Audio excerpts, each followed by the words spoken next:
Hapa ni nyumbani, karibu kwa ufupi useme na watu wako.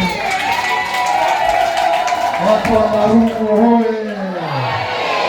Nikisema UDA, nikisema Harambee mnasema UDA. Nikisema UDA mnasema kazi ni kazi. Nikisema kazi ni kazi mnasema tuta. Sawa eh?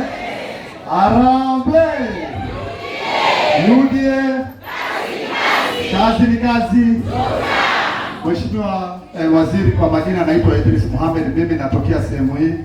Nilibahatika kugombea kiti ya MCA pamoja na mheshimiwa wetu hapo, lakini yeye ndio alibahatika. Kwa hivyo leo tuko hapa kwa mambo mawili. Ya kwanza ni swala la UDA. Wangapi wamejiandikisha kama wanachama wa chama cha UDA? Wangapi waliparticipate katika uchaguzi? Kwa hivyo nataka niwaambie ya kwamba uchaguzi ule ambao tulipiga umefutiliwa mbali, tunaanza tena upya. Wangapi wako tayari turudie tena uchaguzi? Kwa wale ambao hawajajiandikisha kama wanachama, finya *6509# ukwe wanachama wa chama gani? Mheshimiwa Salim Buri anataka nikueleze hapa Marungu hapa. Mheshimiwa Waziri, hapa hii Marungu ukiona hapa, yule mtu wa milima na shares alikuja pale Maungu akapiga firimbi, lakini hakuna hata mtu mmoja alienda akamsikiliza. Alikuja akapata wananchi wanamwambia ni nini?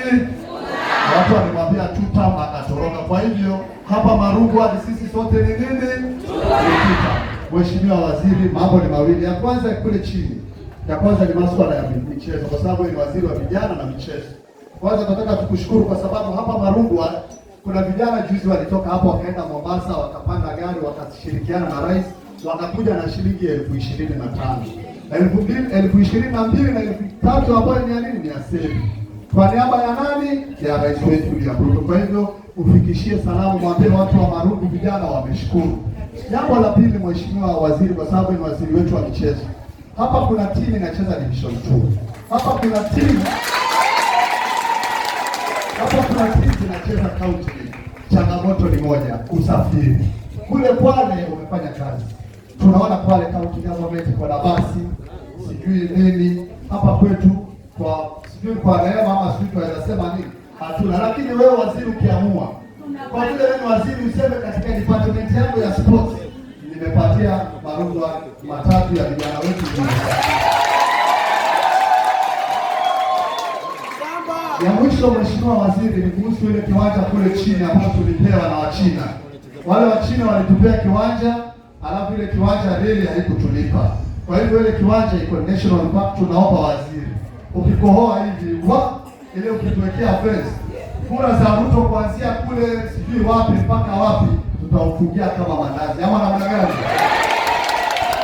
Ya mwisho nataka kuambia, katika kaunti ya Taita Taveta tumeamua viti vinne hazina wapinzani. Ya kwanza ni ya William Ruto, ya pili ni ya mama wetu Haika, ya tatu ni ya Mheshimiwa Bwire kule Taveta hana mpinzani, ya nne naye tumeamua tumrudishe Mheshimiwa Joyce Lady. Huku chini mimi na Mheshimiwa Steve tutagaragazana.